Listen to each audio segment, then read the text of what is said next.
Hi everyone, this is Holly Jackson, one of the librarians at North Hall Library, and I'm excited to present our final research tips video of the fall, and that is getting started with presenting or publishing your research.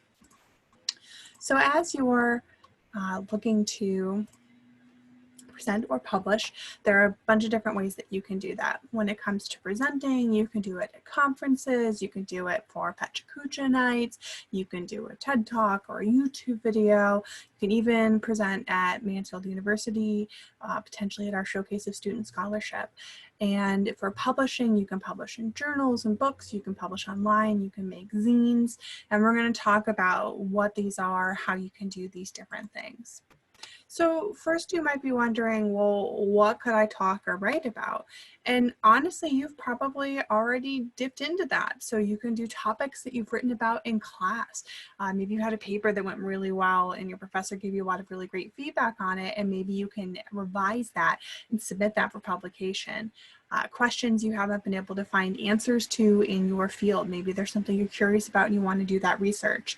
Or what's trending in your field. Maybe there's something you're really passionate about and you want to take a deeper look at it. So figuring out where to present can be a little bit hard, but this is one of the easier areas I think to do. So for conferences, you can take a look at whether or not there are local conferences in your field that you can present at. And the key for this is to talk to your professors. I can guarantee you that there's some sort of Pennsylvania level conference that you can present at. And there's a lot of different ways to get involved, but starting by talking to your professor can help you figure out how to do that. And then if there's a national conference, maybe you're really interested in getting involved at a larger scale, you can go ahead and give it a try. Different conferences have different acceptance rates. Some of them, most things will get accepted, especially at a local level. State conferences tend to be a better chance of conference presentations being accepted. National conferences tend to be a little bit more difficult to get into. And if you do look at national conferences, be sure to check out the student discounts that might exist for them. So depending on your field, there's several different websites that exist that can help you find some of these conferences and figure out where you might want to present. We're going to take a look at each of these in just a minute, but you can see there's the humanities, there's English, science, technology, business education, and then just a general fields link for you. So let's go ahead and take a peek at these. So first off, we have H-Announce, and this is for more of our humanities and social sciences. And so you can see there's different calls that show up on here. So here we've got the Southeast World History Association. Down here we've got a call for volunteers. You could volunteer at a conference. So that's H-Announce.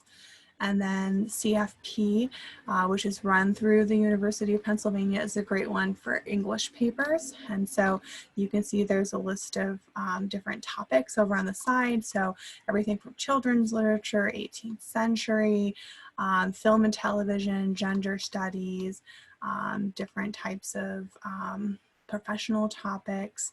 You can click on any of these. Maybe I want cultural studies, and I can see different opportunities that are showing up. And this one is a call for papers, not just for conferences, but they also have different journals and issues that you could be involved with.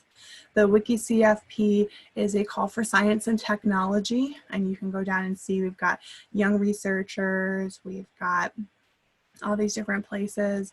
Some of them are in different countries, so you might just want to take a look and see what you can find when it pops up at the United States. Obviously with the pandemic right now, there aren't as many that are in person, but you'll see them pop up as they are available.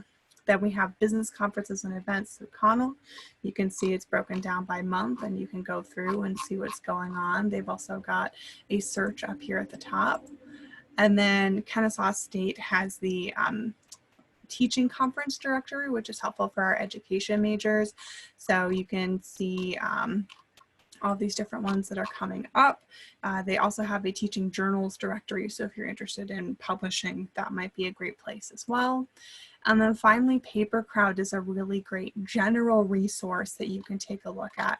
And if you scroll down, they've even got some of these areas broken down. So arts, humanities, business, engineering, life science, medicine, physical science, social science, and then technology. So you can click on any of these, and then you can even break it down by your major. So maybe I want to look for music conferences. So I can scroll down and see what's going on for music conferences. So these are just some general resources to help you out, and all of these are going to be available in links on our research guide, which is just lib.mansfield.edu/research tips. So going back over to our slides here, let me flip that around for us. There we go. So I mentioned looking at student memberships. So this is an example of the American Psychological Association's membership page. So as you're going through your major and you're just like, yes, this is the field I want to be in, I'm really excited about it, see if you can get involved in some of the professional organizations. You'll learn more about the different conferences and publications that they put out and how you can get involved with those, and really just stay in the know, which can be important. And you'll see that the American Psychological Association actually has an undergraduate student membership level, which is the cheapest you will ever pay to be a member in this sort of organization. You can see it's only $35 for the year. I can tell you that I pay a couple $100 each for the organizations that I'm involved with as a professional at this point. So that $35, that's a great deal, and you get the full membership and can take advantage of what that means for all the resources available to you through that organization.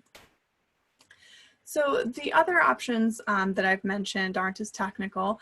Pechakucha is something that's been popping up all over the world. It started off in Japan, and it's a style of presenting where you have a PowerPoint that has 20 pictures on it, and you get 20 seconds per picture to give your presentation. I know a lot of public libraries and other venues are hosting these, and you can see they're all across the country, and they're fairly low key, you know, throw up some pictures, give a presentation about something you're passionate about. I've seen everything from science topics to Star Wars. So these can be a great way to kind of break into presenting, seeing where you can get involved with these. TED Talks and YouTube. TEDx is an offshoot of TED Talks that are available in a lot of local communities. You could apply and see if you could give a TEDx presentation. These are recorded. That would look really great as you're going forward in your career to say that you've done that. But you can also record a presentation at any point and put it on YouTube and share that with people. You know, make yourself a website and put some of these presentations on there and share your research. It's an unofficial venue, but it's something that's quick and easy for you to put up. And finally, at Mansfield University, we have this Showcase of Student Scholarship. And this is such a great resource, y'all, where you can show off research that you've done. We do this every spring semester. You'll need a faculty sponsor, and there's a short application process, but you can go online to lib.mansfield.edu/student showcase and check out some of the 2020 previous presentations and papers and all the things that were put together for this. Here's some examples, and it's just so great to be able to see it all in one place, to be able to share this and show off your work. You can see we've got everything from our music to geosciences, graphic design, biology, psychology. There's English papers, even first year seminar. If you think that the work that you've done for first year seminar is something you want to share on here, get your first year seminar faculty member to sponsor you and try and get it up here. This is a great resource for you at a very local level. So let's talk about publishing. Maybe you want to share something that you've written. You don't actually want to go and present in front of somebody. I don't blame you. I have serious stage fright, so I understand that. Journals are great. You can look at the author guidelines for journals in your field, either at state level or national journals. For state organization journals and their publications, check out the local websites and figure out the details that way. For national journals, again, check out their webpage. So here's an example of the Journal of American History. They have this very nice guidelines for authors, and they actually specifically break this down into articles, book reviews, exhibition reviews, movie reviews, digital history reviews, teaching and textbooks, any kind of submission that you might have as an author. They've got details for you on what exactly they would like. For books, you want to look at author guidelines for book publishers in your field. Some publishers require you to pay a fee to submit your work, so you want to be sure that you're checking out those guidelines to learn more about what they're looking for and require for submission. So here's an example of Cambridge University Press. There are a lot of university presses across the country that you could check out and potentially publish through for more scholarly work. And you can see publish your book. There's a book proposal, you can read a guide, and lots of information there. Online, you don't necessarily have to go through a journal or a book to publish your work. Those are considered more scholarly, but you can always publish a piece on a website, your own or a group page, or in a blog. And there are a lot of academic blogs that are out there that are just sharing work. This is more of an open access grassroots way to submit some research, but it's definitely a way that you can get started. And then zines, a really growing way for people to share their work is, especially in a creative outlet, is zines. These are self-published works, and they usually combine words, imagery, and they're often paper photocopies. So here's a picture of one, and you can see it's got images. Sometimes people will actually hand draw the art. So if you're more of an artistic person, this might be a fun way for you to get some of your drawings and your research out there. So general tips, talk to your professors. Seriously, they're such a great resource in general that they can really help you get started. If you really think that you want to go the presenting and publishing route, they can help you. Let them guide you. Definitely take advantage of their office hours and their email and ask them questions. Consider working together with other students or your professors or others in the field to share your work. The more hands in there, the more work you can do. Don't feel bad if you get rejected. I say this very honestly. Just revise, try submitting other places. Rejections are so common. Don't let it get you down. Just keep going for it. And practice, practice, practice if you're presenting. If you have questions and you want to ask a librarian, we're here to help you too. So go to lib.mansfield.edu. You can chat with us, email us, call us, or even visit us. We're happy to help the best that we can. Take care, everybody.